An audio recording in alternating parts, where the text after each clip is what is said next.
Vamos aqui fazendo um giro de notícias. Obrigado a todo mundo que está dizendo assim aí suas localizações. Luiz Ribeiro, como sempre, de Bahia, Paraíba. Deixa eu ver aqui. Luciano José de Araújo, bom dia a todos. Luciano de Suzano, São Paulo. Muitas pessoas aqui nos acompanhando de diferentes partes do Brasil. Vamos começar aqui fazendo o nosso giro de notícias com a coluna do Reinaldo Azevedo, gente. Vou trazer aí para vocês. Ele está cobrindo a questão da guerra lá em Israel, na faixa de Gaza. A gente também tem uma boa coluna do Hélio Gaspari lá no Jornal o Globo.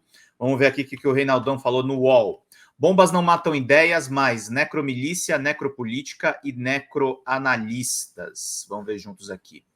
Prossegue o morticínio que teve início no sábado com o ataque terrorista do Hamas a civis de Israel. A resposta já é brutal. Ainda no começo, não cansa de anunciar Benjamin Netanyahu, tem o objetivo declarado e esperado de destruir o Hamas. Ainda que se matem todos os militantes, o grupo vai desaparecer? É uma pergunta a se fazer, né? Os Estados Unidos disse que ia acabar com a Al-Qaeda no Oriente Médio e não acabou. Bombas, incêndios, fósforo branco e o que mais se imagine ou se crie, sempre em nome da liberdade, destroem pessoas, prédios, paisagens, mas não ideias. Podem, ao contrário, torná-las ainda mais obtusas, absurdas e mortais. Distante da guerra, hordas de delinquentes se regozijam nas redes sociais. Que importa que acelerados tenham executado civis israelenses a esmo, sendo, tudo indica, especialmente cruéis com bebês. A resistência pode tudo. A culpa é do invasor. Que importam os corpos queimados das crianças em Gaza e o desastre humanitário em curso? A reação e o direito de autodefesa podem tudo. A culpa é do terror. Pergunto de novo: se numa luta tudo é permitido, o que é que não será? A morte sempre foi o combustível dos fanáticos. Tem um fuzil, míssel, tanque ou apenas um teclado? Qual que é a promessa? Matar os judeus. O que a milícia islâmica tem a oferecer aos palestinos de qualquer parte? A resposta: a promessa de que o inimigo será exterminado. Se viesse a acontecer, e caso isso se desse por suas mãos, a população viveria qual regime? Aquele que já vigora antes do aniquilamento em curso, uma ditadura feroz. E que se note, para os que querem instrumentos de Deus, o fim do Estado judeu seria apenas uma etapa. É o que vai em seu estatuto de fundação. Ali se explica que o modo de ser nacionalista é universalista, vale dizer, compreende a mobilização dos muçulmanos e de todo o mundo. Quando estiverem no comando, prometem conviver em paz com outras religiões, desde que sejam sob as regras do Islã.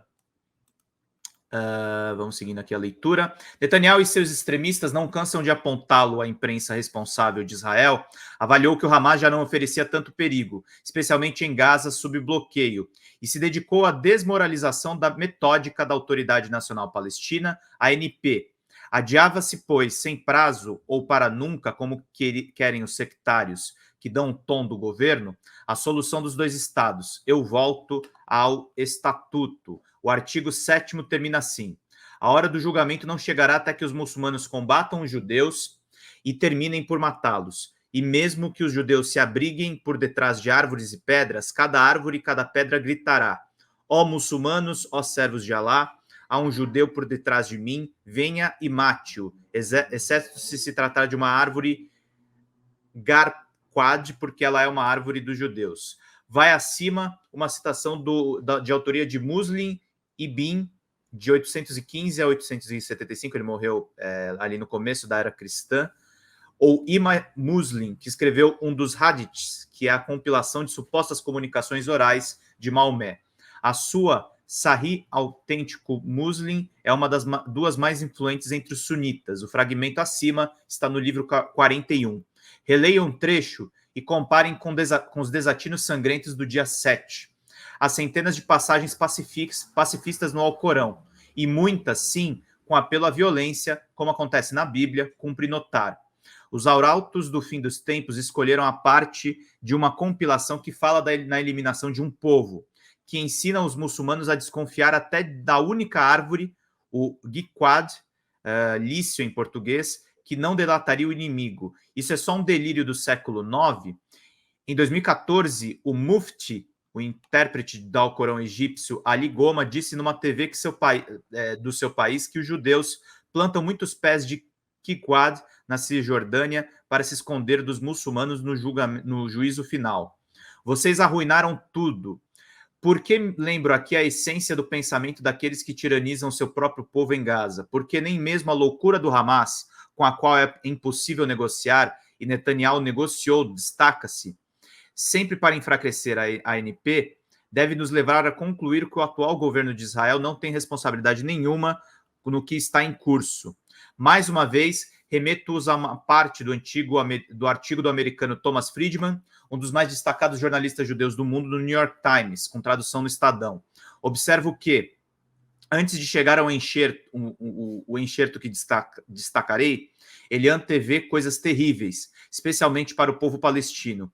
Com espírito fatalista, afirma estar 100% do lado de Israel contra o Hamas, porque Israel é um aliado que compartilha muito dos valores com os Estados Unidos, enquanto o Hamas e o Irã se opõem ao que os Estados Unidos defendem. Mas Friedman, uma estrela do articulismo mundial, não adotou a postura de alguns psicopatas de teclado e das câmeras aqui do Brasil, que sujam de sangue a história da imprensa brasileira ao se negar a emprestar um contexto aos descalabros em curso. Bom dia aí, Daniele Rubi. Elane Nascimento, bom dia, querida. Bom dia a todos e todas. Naide Brito mandou bom dia, Pedro. Bom trabalho, meu querido. Goiânia, Goiás. Obrigado a todo mundo que está nos acompanhando. Se puderem, pinguem superchats. Agradecer muito a presença e a ajuda de vocês, meus queridos e minhas queridas. Vamos seguindo. Nada a ver também com o vomitório de alguns oportunistas que saem das catacumbas para exaltar a política da morte. Escreve o seguinte: essa guerra entre Israel e Hamas faz parte de uma escalada de loucura que vem ocorrendo nessa vizinhança, mas que se torna cada vez mais perigosa a cada ano, à medida que as armas ficam maiores, mais baratas e mais letais. Mas o que torna essa guerra diferente para mim de qualquer outra guerra anterior é a política interna de Israel. Nos últimos 9 meses, um grupo de políticos israelenses de extrema-direita e ultra-ortodoxos, liderados por Netanyahu, tentou sequestrar a democracia israelense à vista de todos. A direita religiosa nacionalista assentada, liderada pelo primeiro-ministro, tentou assumir o controle do judiciário israelense e de outras instituições importantes, eliminando o poder da Suprema Corte de Israel de exercer a revisão judicial. Essa tentativa abriu várias fraturas na sociedade israelense. Israel estava sendo levado de forma imprudente por sua liderança à beira de uma guerra civil por causa de uma fantasia ideológica. Essas fraturas foram vistas pelo Irã, pelo Hamas e pelo Hezbollah e podem ter despertado a sua ousadia. E Friedman dá destaque a um episódio emblemático ocorrido no hospital Asaf Harofé, em Sirifim, quando Edith Silman, ministra do Meio Ambiente do Likud, mesmo partido do primeiro-ministro, foi visitar feridos. Uma mulher lhe diz: vocês são responsáveis por isso, vá embora daqui, vocês estão impedindo esse país de encontrar o caminho para seguir em frente, vocês estão nos molestando. Um médico surge batendo palma entre a indignação e a ironia amarga e diz aos brados: você foi uma boa garota, não é mesmo? Vocês estão arruinando esse país. Vocês o arruinaram, agora vá embora daqui. É a nossa vez de ter o controle. Esquerda, direita, uma nação unida sem vocês. Vocês arruinaram tudo, fora daqui. É um vídeo do Telegraph que a gente está acompanhando aqui o que está rolando. No regime israelense, esse tipo de protesto ainda é possível e um governo, por hora ao menos, pode ser deposto por meio da eleição. Se a Súcia, que hoje está no poder nele, permanecer por muito tempo e se vier a se fortalecer com a guerra total em Gaza, como saber? Nunca ninguém imaginou que um líder ameaçado de ir para a cadeia por corrupção proporia subjugar o próprio judiciário. O aludido artigo de Friedman termina assim: finalmente, porém, como estou hoje ao lado de um novo governo de unidade de Israel e sua luta contra o Hamas para salvar o corpo de Israel, estarei depois dessa guerra ao lado dos defensores da democracia de Israel contra aqueles que tentaram sequestrar a alma de Israel. Não será fácil.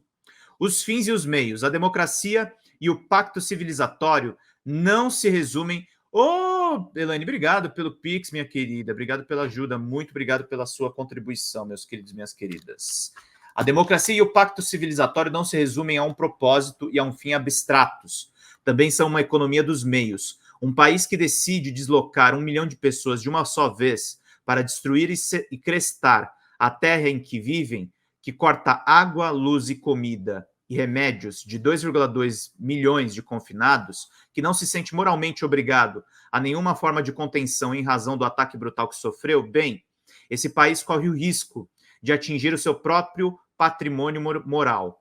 Dando destaque a outro fragmento do seu estatuto de fundação, evidencio mais uma vez, e o faço há muitos anos, porque inexiste uma interlocução possível entre dois estados com genocidas programáticos, mas seria um erro terrível, como demonstram as vozes lúcidas que vêm também de Israel, ignorar a contribuição do atual governo para a razia desses dias. E assegura Netanyahu, isso é apenas o começo. Já escrevi e reitero, de olho na lógica dos fatos, que não há como Tel Aviv sair dessa guerra sem a deposição formal do governo de Gaza, ou terá que contabilizar uma derrota depois de muitos milhares de mortos. E boa parte será constituída, como já é, de crianças, mesmo que lembrar o óbvio deixe apoplético alguns analistas sedentos de sangue, para os quais fazê-lo minimizaria a gravidade da execução das crianças judias. É um disparate, um despropósito e uma ignomia. Às vezes, tão intelectualmente delinquentes como as necromilícias e os necropolíticos, só mesmo os necrocomentaristas são tanto mais covardes porque a peroração se dá sem risco nenhum. Aqui o Reinaldo está falando, gente, eu vou falar porque ele não diz nomeadamente, ele está falando do Jorge Pontual, tá? Quando ele fala dos necrocomentaristas.